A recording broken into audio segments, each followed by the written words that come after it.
Hey guys, welcome back to another video lecture on Arts by NM. So as you can see on the screen, we are going to deal with another topic today and that is nothing but echinoderm larvae. अब ये एक important answer है because previous years में आपको बहुत बार पूछा गया है, so this automatically becomes an important answer. Now before starting this video, let me tell you जो आज अपन points discuss करने वाले वो बहुत general points से आपको easily याद हो जाते हैं and this is a very small answer जिसको मैंने और छोटा करके आपको समझाया ताकि आपको एग्जाम में easily याद आ जाए and आपके पेपर में ये आंसर completely fit हो जाए, right? So let's get started. अगर आपको एग्जाम में ये आंसर पूछा जाएगा, you will first have to write few points from the general characteristics of this phylum. Now GC here stands for general characteristics. ठीक है, अब ऐसा क्यों भाई? Because आंसर का स्टार्ट अच्छा होना is very important. आंसर के स्टार्टिंग से ही आपके एग्जामिनर पर इंप्रेशन अच्छा पड़ता है. सो आपको ज्यादा नहीं बट सिर्फ 2 या 3 पॉइंट्स अगर आप जनरल कैरेक्टरिस्टिक्स से मेंशन कर दिए तो that will be more than enough. Now after writing general characteristics you will have to write about the larvae. ठीक है, अब लार्वे के बारे में अपन क्या लिखेंगे भाई? नाउ अपन क्लासिफिकेशन ऑफ फाइलम एखाइनोडर्मेटा पढ़े. अब under that classification we have learned about different classes. So the different classes of this phylum will have structurally different larval stages. तो बेसिकली डिफरेंट क्लासेस जो है ये ऑर्गेनिज्म के, इन लोगों के पास structurally different larval stages present रहते हैं. अब वो क्या है वो अब यहाँ पर अपन डिस्कस करने वाले हैं. तो यहाँ पे देखो क्लास एस्टेरॉइडिया अगर आप देखें तो आपको 2 लार्वल स्टेजेस दिख जाते हैं उसमें. That is nothing but bipinnaria and brachiolaria larva. Next अगर आप क्लास ओफियोरॉइडिया देखें तो ओफियोप्लूटस लार्वा दिख जाता. एकिनॉइडिया देखें तो आपको क्लास इखाइनोप्लूटस लार्वा दिख जाता.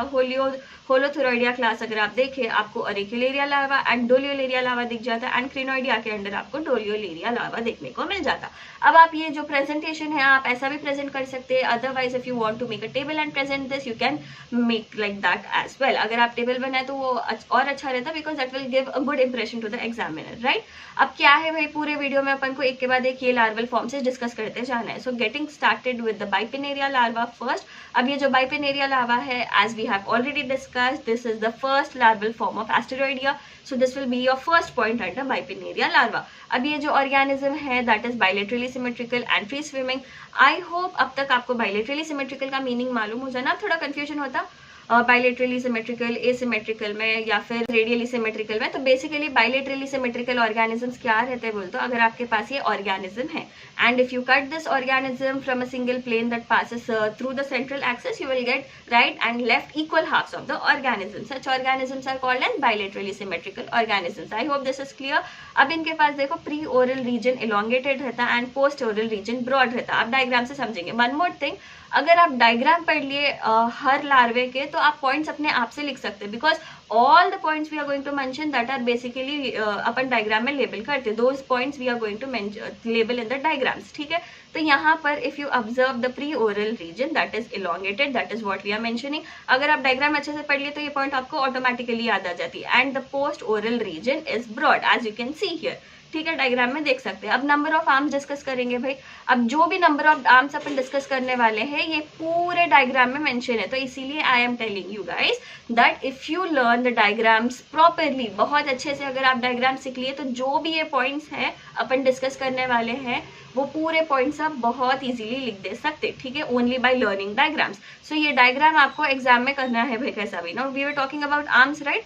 तो अब इनके पास नंबर ऑफ आर्म्स कितने हैं? एक आपको डॉर्सो मीडियन आर्म देखने को मिल जाता है that is 1 in number. Next is ventro median arm that is also 1 in number. Pre oral arm 2, post oral arm 2, postero dorsal arm 2, postero lateral arm 2 and antero dorsal arm 2. अब यहाँ पर image देखें तो यहाँ पर देखो dorso median arm एक ही है. ठीक है, वेंट्रोमीडियन आर्म एक ही है. प्री ओरल आर्म आपको 2 देखने को मिल जाते हैं, एक इधर एक इधर. नेक्स्ट डॉर्सोलेटरल आर्म्स भी 2 है, एक इधर एक इधर. यहाँ पर माउथ प्रेजेंट है, पोस्टीरो डॉर्सल आर्म है, स्टमक, एनस, पोस्टीरो लेटरल आर्म. यहाँ पर एक आर्म मेंशन नहीं है and that is antero dorsal arm. तो आपको देखो इसीलिए I am telling you diagrams अच्छे से पढ़ लो ताकि आप ये पूरे पॉइंट्स आप इजीली लिख दे सकते हैं एग्जाम में. ठीक है, later this bipinnaria larva transforms into brachiolaria larva. Alright, now let us have a look on how bipinnaria larva looks like. So this is how Bipineria larva looks like. Next, moving ahead with the Brachyolaria larva. Now Brachyolaria larva is the second larval form of class Asteroidea. ठीक है। अब यहाँ पर इन लोग ना similar रहते, बाइपेनेरिया larva से similar रहते, बस डिफरेंस इतना रहता कि इनके पास 3 एडिशनल आर्म्स प्रेजेंट रहते, जिसको अपन बोल देते brachiolarian arms. Now you can see in the image here, यहाँ पर 3 आर्म्स है, 1, 2 and 3। Now those are called as brachiolar arms, और आप उसको ब्रेकियोलेरियन आर्म्स भी बोल सकते, ठीक है। Now those 3 arms are called as brachiolarian arms. अब ये ब्रेकियोलर आर्म्स या ब्रेकियोलेरियन आर्म्स किस में हेल्प करते भाई? They will help to adhere to the substratum. Now what do you mean by adhere to the substratum? Basically substratum पे attachment के लिए ये आर्म्स हेल्प करती है। जो ब्रेकियोलेरिया लार्वा रहता है उसको अटैचमेंट की जरूरत रहती है कोई भी चीज को, सबस्ट्रेटम में भी रॉक और एनीथिंग एल्स, ठीक है। तो उसके अटैचमेंट के लिए ये 3 आर्म्स हेल्प करते। अब ये कैसा हेल्प करते भाई? अब ये जो इनके पास आर्म्स है उनके पास एडिहेसिव सेल्स प्रेजेंट रहते and these adhesive cells will act as sucker. So basically these will act as sucker and will help the organism to attach या फिर adhere to the substratum. I hope this is clear. This is how the brachiolaria larva looks like. अब यहाँ पर पूरे arms mentioned है, बार बार अपन को discuss करने की जरूरत नहीं है और else the video will get too long, ठीक है। Next, moving ahead, we are going to talk about Ophioplutus larva.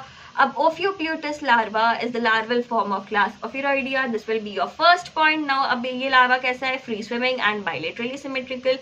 Now, this larva will have 4 pair of arms. 4 pair मतलब 2, 2, 2, 2 ऐसे 4 pair arms रहते हैं इसके पास, ठीक है। फर्स्ट है anterior lateral arms, second है post oral arms, थर्ड है posterior dorsal arms and fourth है posterior lateral arms. These are all 2, 2, 2, 2 in number. That means they are total of 4 pairs. You can see all the arms in the diagrams here. Post oral arm, next है posterior dorsal arm, posterior lateral arm. तो ये पूरे आपको arms देखने को मिल जाते हैं। रही बात ये एक्सोसील की, हाइड्रोसील की या फिर सोमैटोसील की, they are basically part of the coelom. अब ये जो एक्सोसील है that is the main body cavity, hydrocoel है that is related to the water vascular system, and ये जो इनके पास सोमैटोसील रहता है that is the cavity present around the gut, so that is called as somatocoel. तो confuse नहीं होना नए नए लेबलिंग्स देके, अदरवाइज आप वो लेबल नहीं भी करे एंड ओनली आर्म्स और जो पॉइंट्स अपन डिस्कस कर रहे हैं वो मेंशन करके आ गए तो that will be more than enough.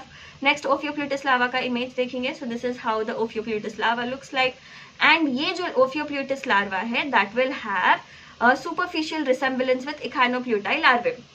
अगर आप ओफियोप्लूटस लार्वा देखें, इखाइनोप्लूटस लार्वा देखें, आपको दोनों सेम दिखते, मतलब सिमिलर दिखते। तो that is the reason why we are telling इनके पास सुपरफिशियल रिसेम्बलेंस है इखाइनोप्लूटस लार्वा के साथ, राइट। एंड रही बात इनके पोस्टीरियर लेटरल आर्म्स की, now we are talking about these arms, ठीक है। पोस्टीरियर लेटरल आर्म्स इनके जो होते हैं they are long, as you can see in the diagram as well. Diagram में अगर आप देखें तो पूरे आर्म्स को ऑब्जर्व करें तो पोस्टीरियर लेटरल आर्म्स इनके क्या है? लॉन्ग है, and also they will extend laterally, ऐसा एक्सटेंड होते हैं उन लोग, ठीक है, लेटरल साइड्स में एक्सटेंड होते। एंड ये जो इखाइनोप्लूटस लार्वा और ये ओफियोप्लूटस लार्वा में भी डिफरेंस यही है कि इसका जो ओफियोप्लूटस लार्वे के जो पोस्टीरियर लेटरल आर्म्स है वो ऐसे लेटरली जाते हैं, and apart from that in लोगों का बॉडी जो है डॉर्सोवेंट्रली फ्लैटेंड रहता है ओफियोप्लूटस लार्वा की। एंड रही बात इखाइनोप्लूटस लार्वा की, इखाइनोप्लूटस लार्वा का बॉडी लेटरली फ्लैटेंड रहता है, ठीक है।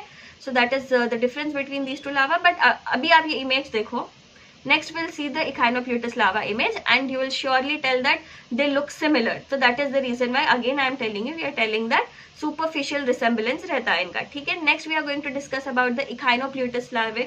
Echinopluteus larvae भी bilaterally symmetrical रहते हैं। अब इनके पास ciliated bands रहते हैं that will later develop into arms। अब इनके पास 4 to 6 pairs of arms present रहते हैं। और एक डिफरेंस इन दोनों में ये है, Ophioplutus and Echinopluteus larva के बीच में डिफरेंस ये है कि Echinopluteus larva के पास ना नंबर ऑफ आर्म्स एक्स्ट्रा रहते हैं when compared to Ophioplutus larva, वो भी एक डिफरेंस है, ठीक है। अब इनके देखो पोस्टीरियर लेटरल आर्म्स शॉर्ट रहते हैं unlike Ophioplutus arm. Ophioplutus larva, Ophioplutus larva के posterior lateral arms कैसे थे? They were long and ऐसा directed laterally, they were directed laterally। यहाँ पे Echinoplutus के short रहते हैं and they are directed outwards। अब यहाँ पर ना Echinoplutus larva का इमेज Auricularia larva के पास चले गया, बट डोंट गेट कंफ्यूज, यहाँ पर लिखे हुआ भी है दिस इज Echinoplutus larva, ठीक है। Echinoplutus larva में देखो आपको पूरे लेबलिंग्स दिख जाते हैं, all the labelings are present here and this is how Echinopluteus larva looks like। and also आपको एक और यहाँ पे labeling दिखती that is called as epaulets। अब ये epaulets जो है in some cases they develop and these epaulets will help in locomotion, will help the organism in locomotion and they will have long cilia। These epaulets will generally have longer cilia, तो यहाँ पर these are called as epaulets। अब अपन देखेंगे भाई इसका image. So this is how the larvae looks like. अब इसको देख के ओफियोप्लूटस लार्वा को देख के जनरली कंफ्यूज हो जाते हैं, बट इनके पोस्टीरियर लेटरल आर्म्स को अपन देख लेना. इन लोग छोटे रहते हैं और उन लोग के लंबे रहते हैं और लेटरली रहते हैं, एंड इनके they are directed outward. Simple है, राइट जी. Now moving ahead, let us talk about the auricularia larva. Auricularia larva, as we have already discussed, this is the first larva of Holothuridia class. ठीक है, अब इन्हें कैसा रहता है भाई, ट्रांसपेरेंट रहता, फ्री स्विमिंग रहता, इसके पास आर्म्स एब्सेंट रहते, सीलिएटेड बैंड्स प्रेजेंट रहते which are well developed, and mouth के पास जो सीलिएटेड बैंड्स रहते they are called as pre oral loops, and इन इसके पास जो प्रेजेंट रहते they are called as anal loops. Later these auricularia larva will convert into या फिर will transform into doliolaria larva. ठीक है, तो यहाँ पर this is how the auricularia larva looks like. ये वाला पार्ट ये मत देखो, बस ये वाला part, this is the auricularia larva. अब यहाँ पे आपको देखो प्रीओरल लूप दिख जा रहा, एनल लूप दिख जा रहा, जो अपन डिस्कस करें, right. All the labellings along with the diagrams अगर आप याद कर लिए तो पॉइंट्स ऑटोमेटिकली लिख ले सकते. ठीक है, डोलियोलेरिया लार्वा. अब होलोथुराइडिया के डोलियोलेरिया लार्वा के बारे में डिस्कस करेंगे. Now this is the second larval form of Holothuroidea. Barrel shaped का रहता है एंड कंटिन्यूस सिलिएटेड बैंड जिसके पास प्रेजेंट रहते हैं. Now this is the doliolaria larva. अब ये जो बीच का लार्वा है that is basically the transitional stage between the auricularia and doliolaria larva. Auricularia larva जब डोलियोलेरिया लार्वा में कन्वर्ट होता है, ये ट्रांजिशनल स्टेट उसके पास देखने को मिल जाता है. ठीक है, अब डोलियोलेरिया लार्वा के सीलिएटेड बैंड्स के बारे में अपन बात कर रहे थे, तो यहाँ पर जो भी सीलिएटेड बैंड्स दिख रहे these are all called as ciliated bands. I know image is blur, आपको ये इमेज गूगल पे इजीली मिल जाती है. Now these are all images taken from Google only. ठीक है, आप अगर आपको ये क्लियर नहीं दिख रहा तो आप गूगल पे एक बार देख ले सकते हैं. तो यहाँ पर कंटिन्यूस बैंड्स है. Now these bands are broken into 3 और 5 फ्लैजेलेटेड रिंग्स. यहाँ पर 3 और 5 फ्लैजेलेटेड रिंग्स में ये लोग ब्रोकन रहते हैं, दीज बैंड्स. ठीक है, so that was all about doliolaria larva of Holothuroidea. अब will discuss the doliolaria larva of class Crinoidea. Now this doliolaria is the larval form of class Crinoidea. Also guys, यहाँ पर ये image देखे अपन and we'll see this image here.